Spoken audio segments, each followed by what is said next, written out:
In this video, we're going to show you how to install the brake caliper on your Kia Sorento located behind your rear wheels.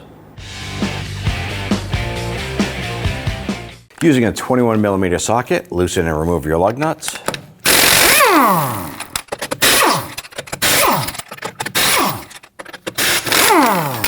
ahead and grab your wheel, remove it, and set it aside.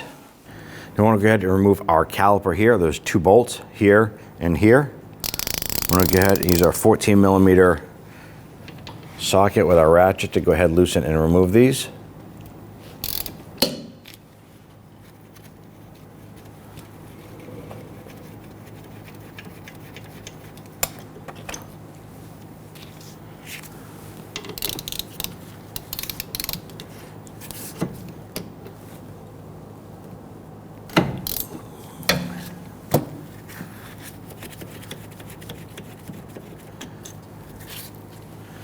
I'm going to go ahead and take the caliper, slide that off. I'm just going to swing that over and set up on top of our upper control arm here. Let's now go ahead and remove our brake pads. In some cases you could use a flathead screwdriver if you need to.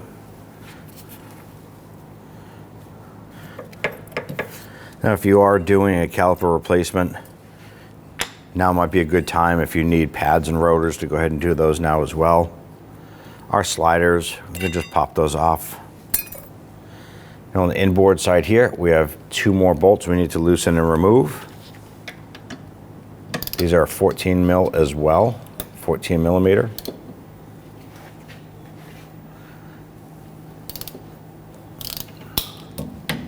Let's go ahead and get that top one here.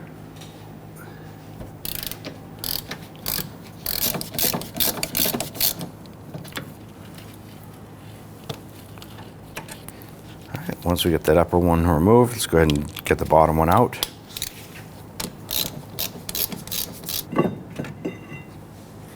Now before we install our new caliper and bracket, we want to go ahead and prep this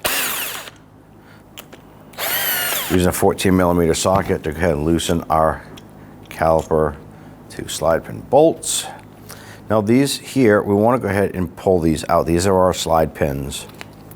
So we're going to go ahead and hold that rubber boot and twist this out. I'm going to slide this out. Now what we're looking for here is we want to make sure that the slide pin has enough grease on it for the longevity of the unit. So you basically want a thin coat. You can add a tiny bit if you want. Just put a thin coat of grease on there. And then we're going to slide this back in. Pinch that boot, pull it down towards the caliper bracket, and then work this in. And we have it. Go ahead and give that a few turns. Now sometimes from the factory, there'll be grease on there, but sometimes you just want to go ahead and add a little bit. You don't have to add a lot to make this work properly. Do the same here.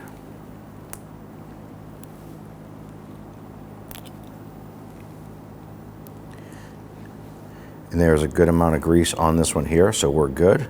It's always good to double check this. Pull back that boot, install.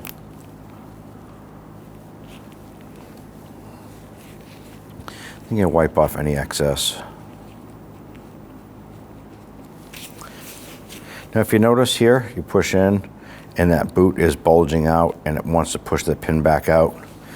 We have too much air inside here, so you can use a small pick or a flathead screwdriver. You just don't want to puncture that boot. What I'm going to do is I'm going to go between the boot and the pin.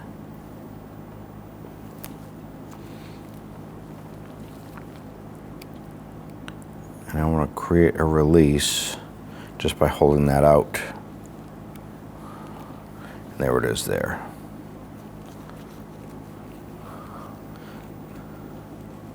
It's okay if it pushes out a little bit, but we are lubed. Our brackets are on. Now if you happen to receive this component and these brackets are not installed, that may come in a bag, you want to go ahead and apply a thin coat of grease to the surface here.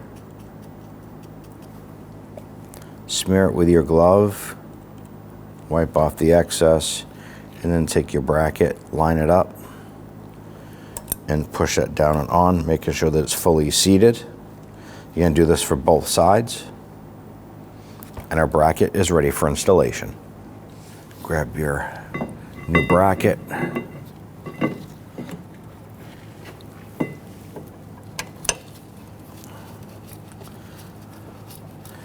ahead and get that started a few threads. Let's go ahead and get our lower one.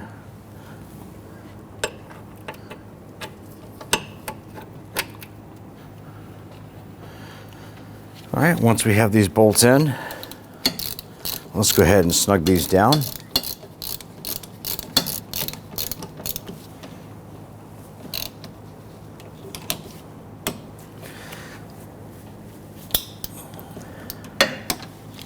Let's go ahead and do the same for the top.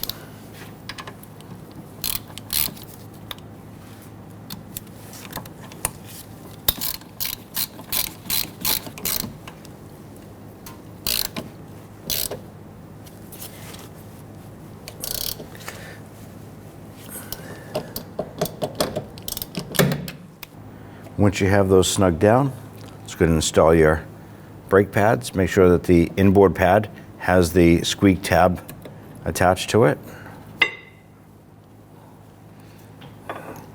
Get that outboard pad slid into place. Now our next step is you're going to go ahead and grab your brake caliper. We need to go ahead and remove our banjo bolt. Now this is an 11 millimeter. The one that is going on the new caliper is a 12 millimeter. So you want to go ahead and make sure you have the appropriate sockets ready to go.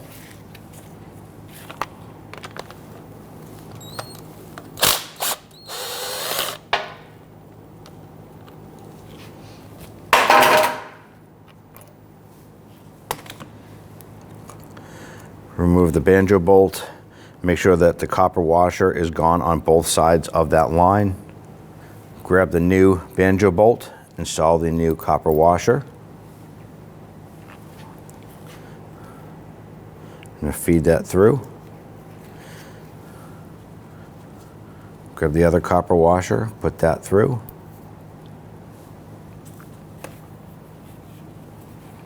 We're going to line up the pin on our flex hose with the pin beside our bolt hole here.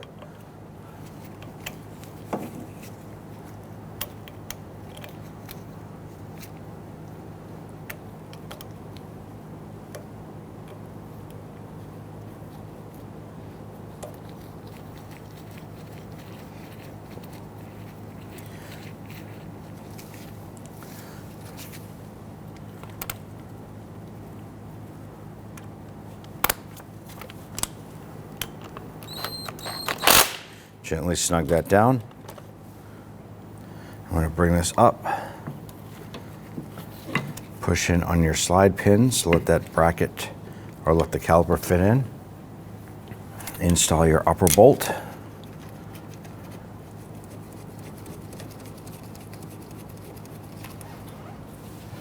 Install the lower bolt.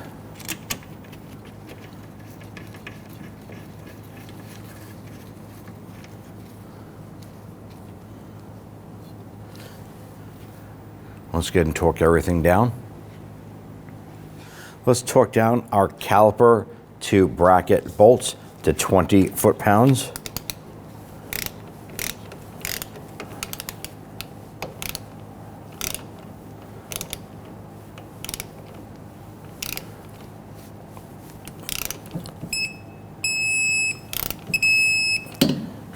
Do the same for the upper.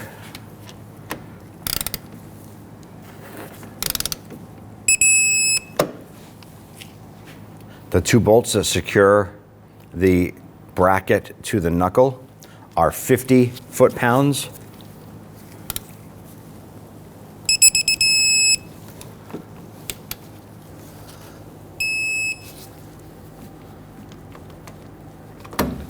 Torque down the banjo bolt to 21 foot-pounds.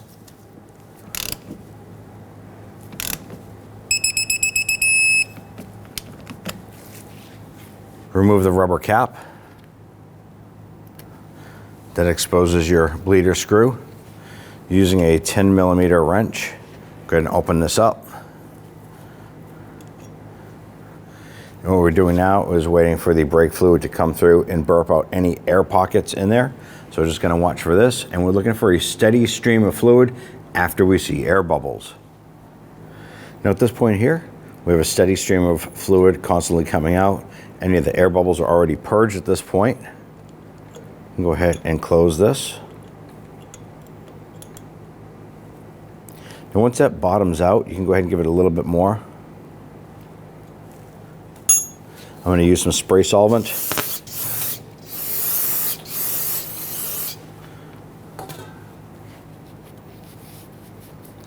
At this point here, I'm going to put our rubber cap on. You want to check your brake fluid underneath the hood of the vehicle, top that off, hop into the vehicle, pump up the brakes. You want to make sure that that brake pedal is nice and firm. After about 5 to 6 pushes, that pedal should be nice and firm. For any reason, if it feels mushy, come on back, and you want to repeat this process of the gravity bleed one more time. If it continues to be mushy, you want to go ahead and proceed to the complete vehicle brake bleeding process. Go ahead and grab your wheel, line it up on those wheel studs. Now we're going to go ahead and get our lug nuts started. Once we have them all started, we'll go ahead and snug them down.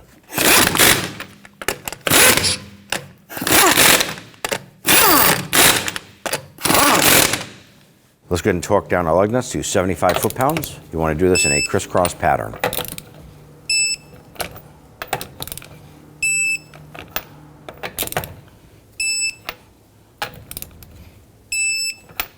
And you're all set. Now I'm going to go ahead and use an evacuation tool here. You can use a turkey baster if you want to, but we need to go ahead and evacuate as much fluid from the master cylinder reservoir as possible. So we're going to go ahead and open this up. We have the container on the side to go ahead and pull this out and put it into. So let's go ahead and do that.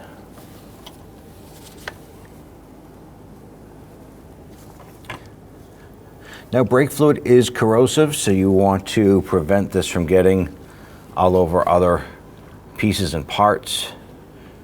Use a clean funnel. And then add the appropriate fluid necessary.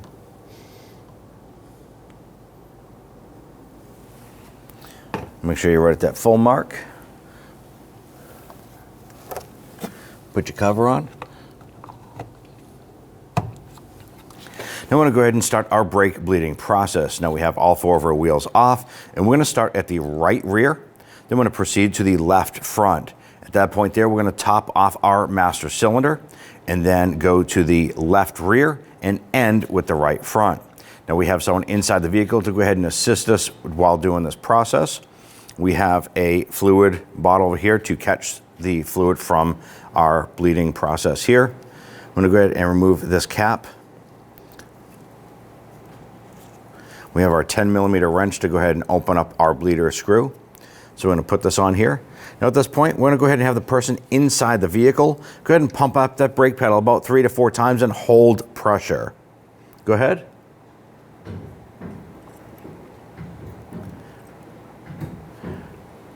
Holding. While they're holding that there, I'm going to go ahead and open up the bleeder screw.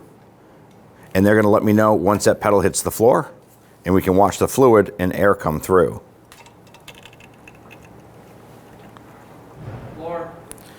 Now we can see all the air bubbles in there, and that's what we're trying to evacuate. And we're going to repeat this process until we have a steady stream of fluid coming out. Go ahead.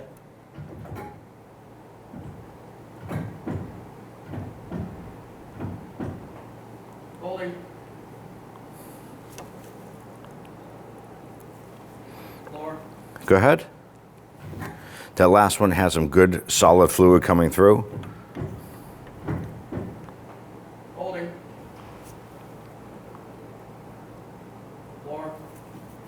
And that's perfect. That's what we're looking to get here. We want to close this up, remove our drain port here. Now if you happen to leak any brake fluid here, you want to go ahead and give that a spray with some spray solvent, clean that up, and then put on your cap. Let's go ahead and move to the left front wheel. Go ahead and open up your reservoir. Use a clean funnel. And then add the appropriate fluid necessary.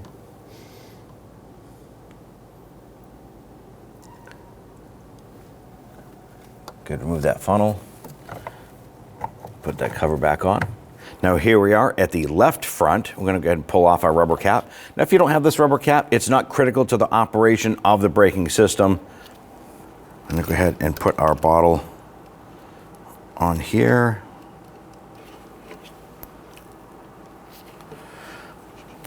All right, go ahead and pump it up.